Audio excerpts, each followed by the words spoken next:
Friends, ಇವತ್ತು ನಾನು ಈ ವಿಡಿಯೋದಲ್ಲಿ ಈ IMI ಅಂದರೆ ನೀವು ಸೆಕೆಂಡ್ ಹ್ಯಾಂಡ್ ಮೊಬೈಲ್ ಏನಾದರೂ ತೊಗೊಂಡ್ರೆ ಅದರದ್ದು IMI ಬ್ಲಾಕ್ ಲಿಸ್ಟಲ್ಲಿ ಇದೆಯಾ ಇಲ್ಲ ಪೊಲೀಸ್ ಕಂಪ್ಲೇಂಟಲ್ಲಿ ಏನಾದರೂ ರಿಜಿಸ್ಟರ್ ಆಗಿದೆಯಾ ಇಲ್ವಾ, IMI ಬ್ಲಾಕ್ ಲಿಸ್ಟಲ್ಲಿ ಇರೋದನ್ನು ಹ್ಯಾಕ್ ಚೆಕ್ ಮಾಡಬೇಕು ಅಂತ ಹೇಳ್ಬಿಟ್ಟು ನಾನು ಈ ವಿಡಿಯೋದಲ್ಲಿ ನಿಮಗೆ ತೋರಿಸ್ಕೊಡ್ತಾ ಇದ್ದೀನಿ.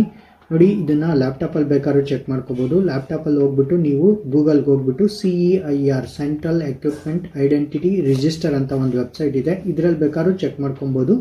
ಅದರಲ್ಲಿ ನಿಮಗೆ ಎಲಾಬ್ರೇಟಾಗಿ ಪ್ರತಿಯೊಂದನ್ನು ಅಂದರೆ OTP ಮುಖಾಂತರ ಬೇಕಾದರೂ ನೀವು ಚೆಕ್ ಮಾಡ್ಕೋಬೋದು ಆ ಸೈಟಲ್ಲಿ. ಇನ್ನೂ ಒಂದು ಸಿಂಪಲ್ ಆಗಿ ಏನಂತಂದರೆ, ಇವತ್ತು ಪ್ರತಿಯೊಬ್ಬರ ಹತ್ರನೂ ಆಂಡ್ರಾಯ್ಡ್ ಮೊಬೈಲ್ ಇದೆ.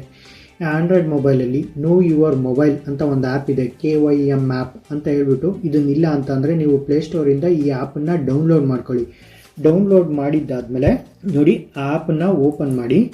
ಈ ಆ್ಯಪನ್ನು ಓಪನ್ ಮಾಡಿದ್ರೆ ಇಲ್ಲಿ 15 ಡಿಜಿಟ್ IMI ನಂಬರ್ನ ಎಂಟರ್ ಮಾಡಬೇಕು. ನೋಡಿ, ಅಲ್ಲಿ 15 ಅಂತ ಇದೆ. ನೋಡಿ, ಇವಾಗ ಒಂದು ಮೊಬೈಲ್ದು ಚೆಕ್ ಮಾಡ್ತೀನಿ. ನೀವು IMI ಚೆಕ್ ಮಾಡಬೇಕು ಅಂತಂದರೆ *#06# ಇದನ್ನು ಡಯಲ್ ಮಾಡಿದ್ರೆ ನಿಮಗೆ IMI ನಂಬರ್ ಸಿಗುತ್ತೆ. IMI 15 ಡಿಜಿಟ್ ನಂಬರ್ನ ಎಂಟರ್ ಮಾಡಿದ್ರೆ 448.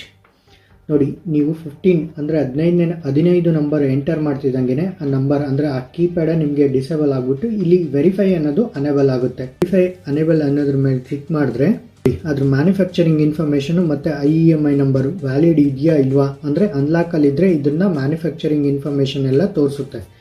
ಇದನ್ನು ಜಸ್ಟ್ 2 ಸಿಮ್ ಅಂದರೆ ನಿಮಗೆ 2 IMI ನಂಬರ್ ಇದ್ದರೆ ಎರಡರಲ್ಲೂ ಚೆಕ್ ಮಾಡಿ. ಯಾಕೆಂದರೆ ಕೆಲವರು ಕಂಪ್ಲೇಂಟ್ ರಿಜಿಸ್ಟರ್ ಮಾಡಬೇಕಾದ್ರೆ ಒಂದು ನಂಬರನ್ನು ರಿಜಿಸ್ಟರ್ ಮಾಡಿಬಿಟ್ಟು ಒಂದು IMIನ ರಿಜಿಸ್ಟರ್ ಮಾಡಿಬಿಟ್ಟು ಮತ್ತೊಂದನ್ನು ರಿಜಿಸ್ಟರ್ ಮಾಡ್ದಂಗೆ ಮಿಸ್ಟೇಕ್ ಮಾಡಿರ್ತಾರೆ. ಹಾಗಾಗಿ ನೀವೇನು ಮಾಡಬೇಕು ಅಂತಂದರೆ 2 IMI ನಂಬರ್ ಇದ್ದರೆ ಎರಡರಲ್ಲೂ ಚೆಕ್ ಮಾಡಿಕೊಂಡು ನೀವು ಕನ್ಫರ್ಮ್ ಮಾಡ್ಕೊಳ್ಳಿ ಅದು ಬ್ಲಾಕ್ ಲಿಸ್ಟಲ್ಲಿ ಇದೆಯಾ ಇಲ್ವಾ ಅಂತೇಳಿ. ನೋಡಿ, ಒಂದು ಬ್ಲಾಕ್ ಲಿಸ್ಟಲ್ಲಿ ಇರತಕ್ಕಂಥ ನಂಬರನ್ನು ನಾನು ನಿಮಗೆ ತೋರಿಸ್ತೀನಿ. 95. ನೋಡಿ, ವೆರಿಫೈ ಅನೇಬಲ್ ಆಯಿತು.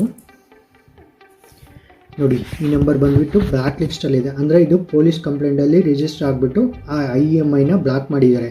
ಒಂದು ವೇಳೆ ಈ ಥರದ ಮೊಬೈಲ್ ಏನಾದರೂ ನೀವು ಸಿಕ್ಕಿದ್ರೆ ಅಂದರೆ ಆ ಮೊಬೈಲ್ನ ನೀವು ತೊಗೋಬಾರ್ದು ಅಂತ ಹೇಳ್ಬಿಟ್ಟು ನೋಡಿ, warning, do not use this device without permission. ಅರ್ಥ ಆಯ್ತಾ? ಈ ರೀತಿಯಾಗಿ ನೀವು ಕದ್ದಿರೋ ಮೊಬೈಲ್ನ ನೀವು ತೊಗೊಳೋದಕ್ಕಿಂತ ಮುಂಚೆ, ಸೆಕೆಂಡ್ ಹ್ಯಾಂಡ್ ಮೊಬೈಲ್ ತೊಗೊಳೋದಕ್ಕಿಂತ ಮುಂಚೆ ನೀವು ಈ ರೀತಿಯಾಗಿ ಚೆಕ್ ಮಾಡೇ ತೊಗೋಬೇಕು. ಮತ್ತು ಇನ್ನೊಂದು, ಸೆಕೆಂಡ್ ಹ್ಯಾಂಡ್ ಮೊಬೈಲ್ನ ನೀವು ಖರೀದಿ ಮಾಡಬೇಕು ಅಂತಂದರೆ ಯಾವುದಾದ್ರು ಒಂದು ಸ್ಟೋರಲ್ಲಾಗಲಿ, ಇದು ಅಂದರೆ ಮೊಬೈಲ್ ಸ್ಟೋರಲ್ಲಾಗಲಿ, ಇಲ್ಲಾಂದರೆ ಯಾರ ಹತ್ರನಾದರೂ ತೊಗೊಳ್ತೀರಾ ಅಂತಂದರೆ ಅದರದ್ದು ಬಿಲ್ಲು ಬಾಕ್ಸ್ ಇದೆಯಾ ಇಲ್ವಾ, ಒರಿಜಿನಲ್ ಬಿಲ್ಲು ಬಾಕ್ಸ್ ಇದೆಯಾ ಅಲ್ವಾ ಅಂತ ಚೆಕ್ ಮಾಡ್ಕೋಬೇಕು. ಆ ಬಿಲ್ಲು ಬಾಕ್ಸು ಒರಿಜಿನಲ್ಲ ಇಲ್ವಾ ಅಂತೇಳಿ ಒಂದು ಸರಿ ಕ್ರಾಸ್ ವೆರಿಫೈ ಮಾಡ್ಕೊಳ್ಳಿ. ಒಂದು ವೇಳೆ ಇಲ್ಲ ಅಂತಂದ್ರೂ ನೀವೇನಾದರೂ ತೊಗೋಬೇಕು ಅಂತ ಇಷ್ಟಪಟ್ಟರೆ ಅಟ್ಲೀಸ್ಟ್ ಮಿನಿಮಮ್ ಪ್ರೂಫು ಏನಾದರೂ ಒಂದು, ಅಂದರೆ ಅವ್ರ ಕಡೆಯಿಂದ ಏನಾದರೂ ಒಂದು ಲೆಟ್ರೆಡ್ ಬರ್ಸ್ಕೊಳ್ಳಿ.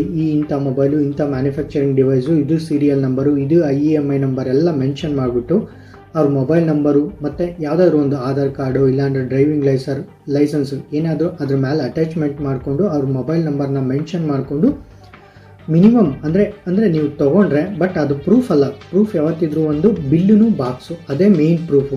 ಬಟ್ ಇದರಿಂದ ನಿಮಗೆ ಸ್ವಲ್ಪ ಹೆಲ್ಪ್ ಆಗುತ್ತೆ, ಇದರಿಂದ ನಿಮಗೆ ಸ್ವಲ್ಪ ಹೆಲ್ಪ್ ಆಗೋ ಚಾನ್ಸಸ್ ಇರುತ್ತೆ. ಬಟ್ ಇದೂ ಪ್ರೂಫ್ ಅಲ್ಲ. ಬಟ್ ನಿಮ್ಗೆ ತೊಗೊಳ್ಳೇಬೇಕು ಅನ್ನಿಸಿದಾಗ ನಾನು ಅಟ್ಲೀಸ್ಟ್ ಮಿನಿಮಮ್ ಪ್ರೂಫನ್ನು ನೀವು ಇದನ್ನು ಮಾಡ್ಕೊಂಡು ಇಟ್ಕೊಳ್ಳಿ.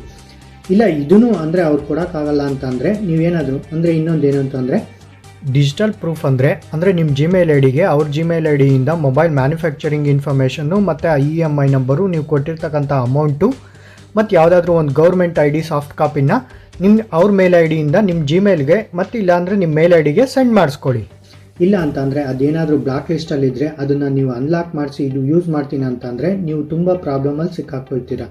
ಅದಕ್ಕೋಸ್ಕರ ನಾನು ಈ ವಿಡಿಯೋನ ಮಾಡ್ತಾ ಇದ್ದೀನಿ. ಫ್ರೆಂಡ್ಸ್, ನಾನು ಈ ವಿಡಿಯೋಸ್ನ ಟೆಕ್ನಿಕಲ್ ರಿಲೇಟೆಡ್ ವಿಡಿಯೋಸಿಂದ ಬರ್ತಕ್ಕಂಥ ಮತ್ತು ಮಾನಿಟೈಸೇಷನ್ ಅಮೌಂಟನ್ನು ನನಗಿನ್ನೂ ಮಾನಿಟೈಸೇಷನ್ ಆಗಿಲ್ಲ. ಬಟ್ ಒಂದು ವೇಳೆ ಆದರೆ ಅಂದರೆ ಇದು ಸೀನಿಯರ್ ಸಿಟಿಸನ್ ಅಂದರೆ ವೃದ್ಧಾಶ್ರಮಕ್ಕೋ ಇಲ್ಲ ಅಂದರೆ ಅನಾಥ ಮಕ್ಕಳ ಆಶ್ರಮಕ್ಕೂ ನಾನು ಈ ಅಮೌಂಟನ್ನು ನಾನು ನೀಡಬೇಕು ಅಂದ್ಕೊಂಡಿದ್ದೀನಿ. ಅಂದರೆ ನಾನೇನು ಸುಮ್ಮನೆ ನಿಮ್ಮನ್ನು ಮಾಡ್ತಾ ಇಲ್ಲ, ನನ್ನ ಟೆಕ್ನಿಕಲ್ ಇನ್ಫಾರ್ಮೇಷನ್ನ ನಾನು ನಿಮಗೆ ನೀಡ್ತಾ ಇದ್ದೀನಿ. ನಿಮಗೆ ಈ ಇನ್ಫಾರ್ಮೇಷನ್ ಇಷ್ಟ ಆದರೆ ಲೈಕ್ ಮಾಡಿ, ಶೇರ್ ಮಾಡಿ, ಸಬ್ಸ್ಕ್ರೈಬ್ ಮಾಡ್ಕೊಳ್ಳಿ.